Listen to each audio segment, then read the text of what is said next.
Alrighty, let's get back to back into trope talks. Despite, and this time we're on to the Speedsters video. Um, I think this one falls outside of my I kind of in some essence in way fantasy sort of has speedsters. Like if you have warriors that can kind of like move really fast in battle, I guess in a sense. But I have a feeling that's not where Red is going to take this video. So I don't know if that really applies. Like, will she also be talking about the Jedi and how they could move really, really fast? That one time, that for those few seconds in Phantom Menace, and then they proceeded to not do it again when it could have been really useful with Obi-Wan and Qui-Gon fighting Darth Maul. Obi-Wan could have used that to catch up to his master, and maybe Qui-Gon wouldn't have died. Like, okay, I really love the prequels. I grew up on them. And I do enjoy Phantom Menace quite a lot for what it is. But the fact that George Lucas had them at the start of the movie, you be able to use like fucking force speed. And then what becomes the problem at the end of the movie, or towards the end of the movie, is that Obi-Wan is behind Qui-Gon, but he's never using force speed. Like, why did you show that at the beginning of the movie then? If you're then going to have really um the climactic moment hinge upon the point that that Obi-Wan cannot catch up to his master. Anyways, watch the What's video. up, gamers? Did you know that I have a comic and the comic is also becoming a book? I know, crazy, I do, right? because Yes, you the comic talked is about this called before. Aurora. It is a high fantasy webcomic that I write and draw myself, and I'm having a really good time making it. And apparently, enough people are also having a really good time reading it that it's getting physically published as a book, or at least the first 11 so chapters jealous. are. Volume 1 is going to be hitting shelves at the I'm end jealous. of July, but if you are interested Why and you can't would that like be to me? pre-order it, you can do that using one of the Actually, it's because I don't. I've thought about this. I've thought about doing some sort of blog type shit where I do release something maybe once a month. But I'm trying to figure out how I would go about it, because one thing that I hate doing is I don't want to release, like, it would essentially be work only able to be edited by me. And that is something I do not like to do. I'm like, no, no, no. This is my writing. This is what I want to be my profession. I Someone else must edit. But then also at the same point, if I were to do a once a month sort of blog type thing of, I don't know, short stories, I don't know.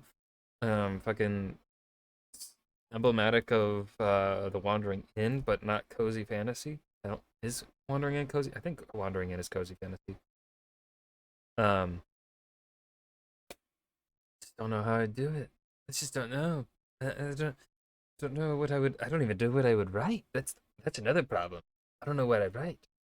I'm not too much of a short story writer, though. I feel like I should try and learn just to be more rounded. But also, I'm focusing a lot on my own work. Eh, it's hard. Anyway, links that I have in the description that will take you to a whole bunch of links that you can use. Also, if you're just curious to read it, you can find the whole thing online at comicaurora.com, and I hope you have fun. Okay, back to the video. I'm sorry I called you gamers. Every superpower brings with it a fascinating host of whack implications as the audience is invited to ponder the tangible ramifications of a wholly fictional power set. Does a character with super strength snap off the handle of every... I need to fucking watch that Superman series. God damn it. Oh, it's on Amazon too, and I'm about to get rid of Amazon. I should watch it before it goes away. Every push door they thought was a pole? How can a flying brick pick up and move a building without the brickwork crumbling around them? Can you chuck a fireball without violating conservation of energy, or turn into a T-Rex without violating conservation of mass? Does Spidey Sense just feel like anxiety, but more? Why can't Aquaman talk to whales? If an energy blast misses its target and shoots off into the sky, does it just keep going through space until it hits something? Now, some of these are nitpicks, and some of them are blatant misapplications of real physics onto fictional settings where they explicitly do not apply, but not every superhero shower thought is created equal. Sometimes the confusion is wholly internal to the power itself, because the rules and mechanisms by which it works in-universe are confusing, inconsistent, or unclear. And that's something that any fan, writer, or fan-writer can just notice by thinking about it too hard. And in my experience, no power set inspires more of this internal confusion than the seemingly simple superpower of super speed. Now, on paper, super speed has Okay, we are, well, character whose main gimmick is superhuman speed, mostly running. Sometimes there's an upper limit, but they can also just be as fast as needed. Super speed can be finagled into many other powers if you ignore the laws of physics hard enough. Okay, so we are doing... We could get into fantastical super speed here, where they're not necessarily running, but like in my world, sort of... I want to give a sort of teleporting sort of situation. I don't really know how to best describe it. Anyways. There's only one very simple rule.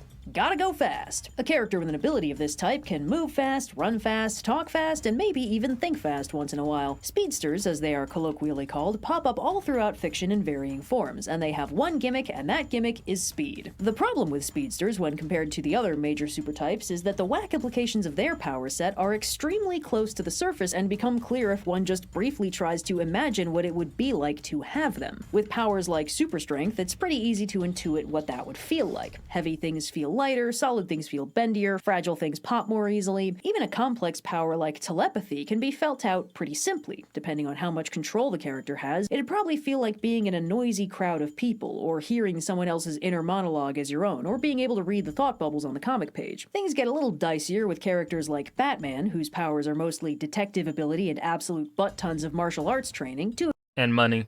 Experiences most people do not have frames of reference for, but it's still pretty easy, comparatively speaking, to imagine that you can just look at somebody and instantly deduce everything there is to know about them, or to imagine winning a really cool fight against a whole bunch of interchangeable ninjas. For all their complexity and fridge logic, a lot of superpowers produce easy characterization to slip into and study from the inside. Super speed frequently does not, because as soon as we start trying to get inside the character's head, we slam straight into one extremely foundational question. How does this speedster perceive the world? This is an incredibly important question when it comes to understanding a character and how they operate. What does the world look and feel like to them? How do they have to carry themselves through it day to day? And the reason this is specifically dicey with speedsters is because many stories broadly cannot make up their minds between two fundamentally totally incongruous worldviews. Either the speedster moves through the normal world in super high speeds, or the speedster moves through a frozen slow motion world at what they perceive to be regular speed. And those two experiences should feel completely and utterly different,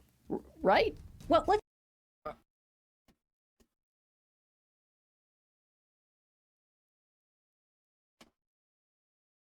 I'm trying to think of it, like, from, I guess, a sort of realistic, logistical standpoint of would they feel different, like, if someone could move at that speed?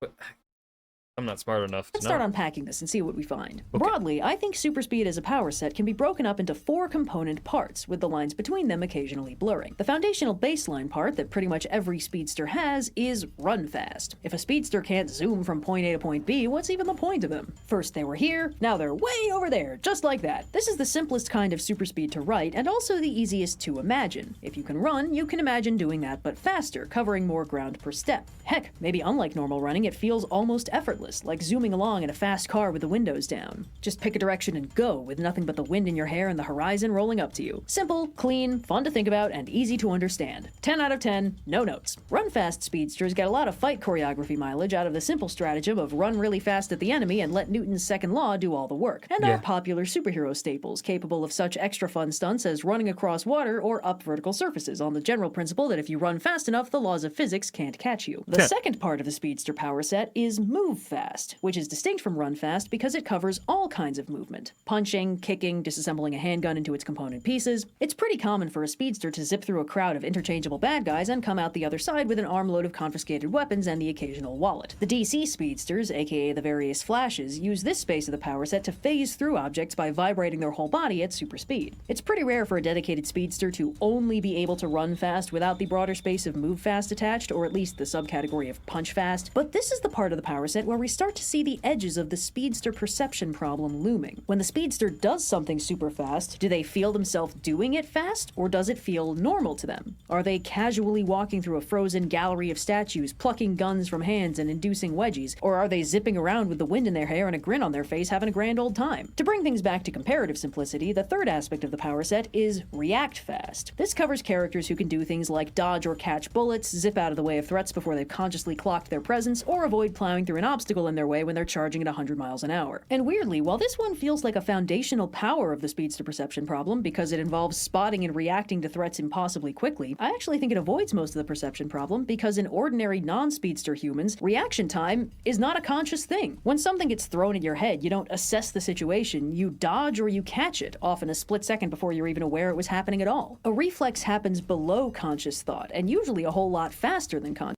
God, Winter Soldier is such a good movie. Need more of that from Marvel. Just thought. A speedster hypothetically does just that, but with faster things. Something's coming at you. Quick, catch it! Oh, cool. It was a bullet. More for me. Because it's a reflexive action, not a conscious one, it doesn't indicate that the speedster has to be perceiving reality in slow motion for it to work. In fact, plenty of characters who aren't speedsters have the react fast power without any of the think fast baggage, because it's pretty much mandatory to be able to dodge, block, or catch bullets, which is the superhero genre's favorite entry-level trick. This is also a common way for broadly dangerous warriors to show off by doing things like catching arrows or slicing bullets in half midair while never displaying any sort of official superheroic super speed beyond that. But all that simplicity vanishes when we get to the final part of the speedster power set, think fast. And this is the most complicated one, where the core of the speedster perception problem lies. Because some speedsters can do things like read books at super speed, or assemble and disassemble highly complex machinery, or in the most overt cases, enter bullet time, where they see the world around them as pretty much completely frozen, while they can move around it at or above normal speed. These speedsters' minds move quick as lightning, and so they can think, feel, and understand things orders of magnitude quicker than ordinary people. The real question is that how they see the world all the time? And bluntly, the answer— Oh, I see where she's got. Okay. Oh, that's a good question. That's a good question. Huh. I mean, oh, that's a. So I think. Oh, I think it definitely feels at times like a flip-floppy sort of thing where it's not consistent with the speed in which, like, are they always thinking at super speed or no? And I think a lot of the time, it's kind of whatever in the moment the writer feels like having their speedster be like, right? But I think the more interesting thing, kind of similar to someone with telepathy, kind of always hearing the thoughts of those around them and overwhelming them, as Red showed in that example from, I can't remember the name of the show. Was that Young Justice? Was it? Oh, I can't remember. And how it messed her up. You could have that with the speedster, where the speedster is always thinking so fast, that can give them a sort of anxiety, a social anxiety, and play off of that, go from there. That's the more, in my opinion, the more interesting dilemma. Is almost always very clearly no. A speedster who can slip into time in a bottle mode definitely does not do that all the time, because they can do things like carry a conversation or get surprise punched by normal not speedster people, indicating that they absolutely do not always have the luxury of super slow-mo. But it's very rarely clearly explained, and that starts to beg the question, how do they see the world? Do they perceive their own actions as fast, or do they see everyone else as slow? Or maybe even some combination of the two, where everyone else is frozen, but they still get to feel like like they're zipping around? Is their ability to slow down their perceptions under their control, or is it some kind of reflex? How can a speedster ever get blindsided or ambushed if they can functionally freeze time whenever they want? And if the character can't control it, are they forced to experience the rest of the world in agonizing slow motion? Do they find every conversation unbelievably boring and slow because it's happening at 1/1000th the pace? Are they completely isolated because nobody can keep up with them? Do they experience their own pain 1,000 times longer than a normal human being? Also, if they're seeing the world in slow motion, do they even see themselves as fast? Does a speedster running across the country feel themselves take every step? Do they experience it as the days or weeks it would take to realistically cross that distance on foot, and it just looks super fast from the outside? Do they have to stop for food every few nanoseconds because from their POV it's been hours? That sounds a lot less fun than just zipping. I think that's taking it a bit too far, and I think that's taking the perception of it in a way that's not what it is.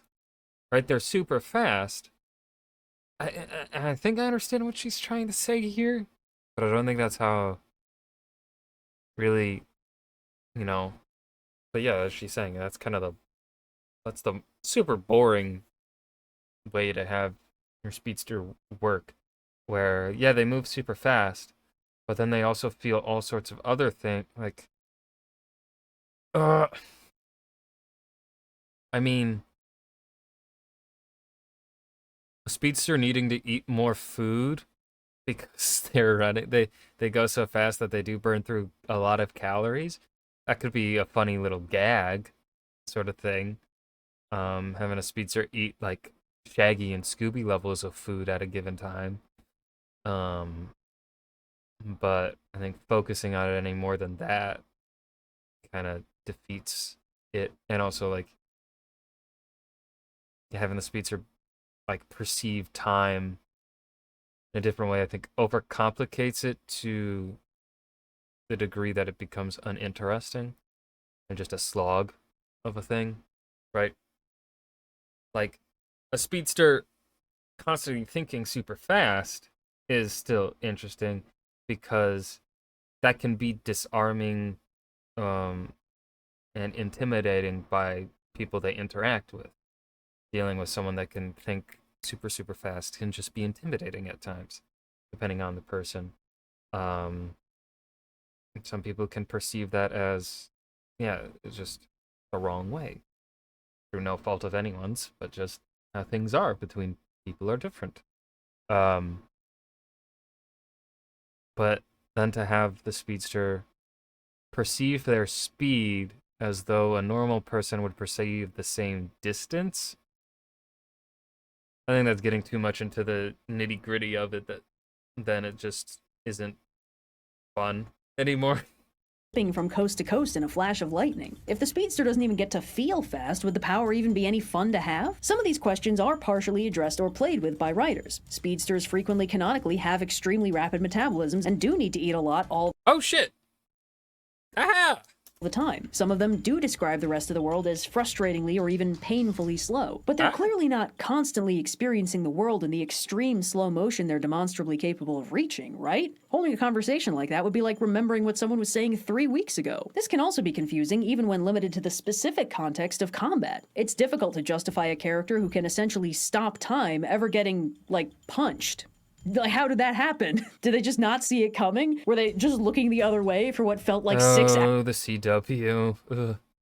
And sometimes this also gets explored. Sometimes a character's super speed isn't just active whenever they move, but instead seems more like a higher gear or a funky, zappy dimensional overlay or something, a tangibly and demonstrably different state of being than their regular speed activities, a mode they shift into on reflex or as they ramp up their running, or that they manually choose to activate when they need the boost. And when they're not in speed mode, they can get punched like anyone else. This is still a little funky and hard to justify sometimes, but it's got implied rules that we can loosely wrap our heads around, and if we can get a feel for how the power works, it's easier to not get caught up in the fridge logic of it all, as long as what's happening on screen feels plausible enough. Sometimes this sort of perception speed ramp up is even articulated. In the Justice League cartoon, Flash mentions that he's had a recurring nightmare about being stuck in high gear, where he goes too fast and can't slow down to normal, which indicates that his top speed does let him perceive the world in nearly total slow motion, but his normal speed doesn't do that. It's still not.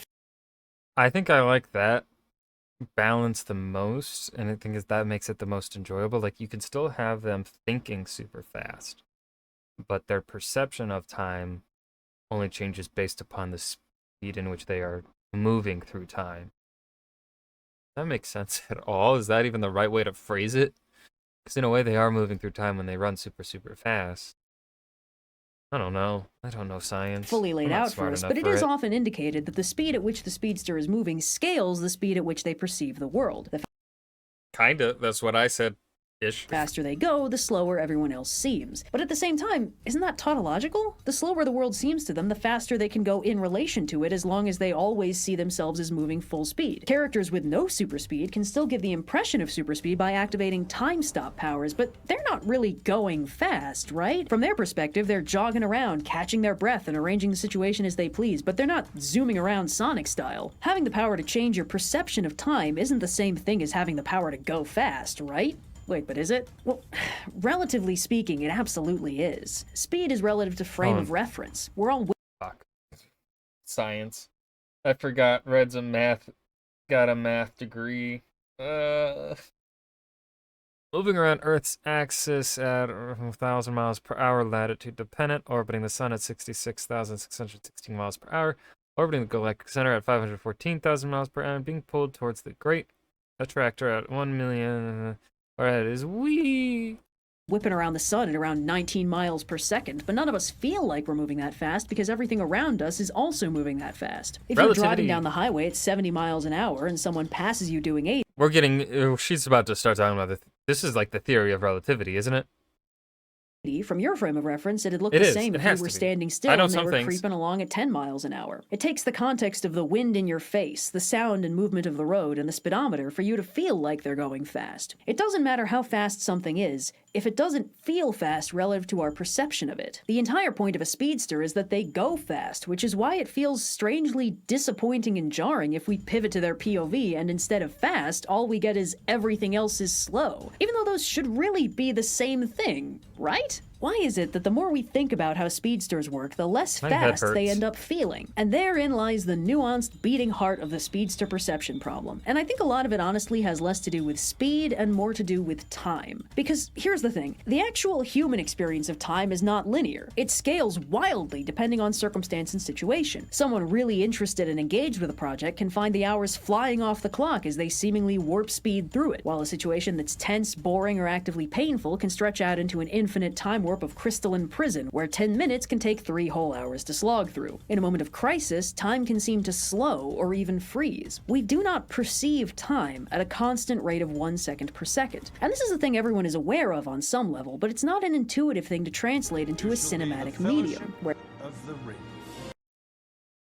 Thank you for the follow. Time does pass at a rate of 1 second per second unless slowed down or sped up for cinematic effect. Slow motion and undercrank can replicate the feeling of the flexible perception of time by making that flexibility literal on the screen. So theoretically, it should be kind of easy to understand what the world might feel like for a speedster, right? Maybe they can zip through those incredibly engrossing projects in a real split second of intense hyperfixated focus, and because that already feels like a time warp when that happens to us in real life, we can relate. Maybe when they're stuck in a situation that's boring or painful or terrifying, they see the seconds literally stretch out around them into a scenario that feels hours long and slow as molasses, just like those terrible final 10 minutes of class that somehow managed to crawl along for a life age of the Earth. If real human perception of time is already this flexible, why is it so difficult to wrap our heads around a character whose super speed just makes their tangible interaction with time flexible as well? And honestly, I think a lot of this problem is just the fourth wall. Namely, that this part of the trope interacts with the fourth wall in a very strange way. When the audience sees the footage go slow-mo, usually the assumption is not that time is actually slowing around them, but just that the director wanted to capture the feeling of ponderous temporal strangeness, to communicate that the character feels like they're...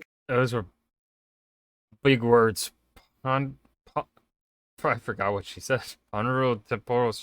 What? Trapped in a slow moment or as being utterly overwhelmed by the world racing around them. But then when a character pops into one of those distorted scenes at normal speed, we experience a certain jarring recalibration as we realize that the slow motion is diegetic. And that makes us start questioning, consciously or not, how the character perceives the world around them all the time. It's not so strange that the character might perceive different scenarios at different relative speeds, because that's a thing we can relate to. It's completely understandable that a fight scene might play out in slow motion as the character in it finds it chaotic and overwhelming. or even that a very smart character sees a situation in slow motion as their mind races to unpack everything around them, perceiving the world around them in a way that the director can only portray with a non-diegetic slowdown. But a major part of the speedster perception problem comes from the audience's newfound confusion over which elements of the scene playing out before them are literally happening and which ones aren't. This is comparable to, like, a character who suddenly seems able to hear the background music. An audience who sees that isn't going to be able to stop thinking about what kind of world that character is living in 24/7. And even when we disregard the time factor, the speed itself can still be strangely difficult to appreciate if it's too closely examined. As a species, humans are really big fans of going fast. We've been inventing new ways to go fast since the first ancient human looked at a proto-horse and thought, I can make that thing way more medically complex. The speedster perception problem is an interesting manifestation of an arc that almost every speedster character eventually goes through. No matter how fast they run, it never feels fast enough. There's always a new threshold of fastness to reach, a new gear to click into, another wall to break through. They have to get faster, because no matter how fast they run, their frame of reference follows them. They can never outrun their own 0 point. From their own perspective, they will always be standing still, with the world slowing to a crawl around them. And an audience following them has the privilege of watching their movement at something resembling normal speed, watching them zip around and be speedy and rad. But there's always that underlying feeling when we see them blur across the screen. The awareness on the part of the audience that we aren't really following this character as closely as we could be, because we can't keep up with them. We're not really part of the character's frame of reference, because if we were,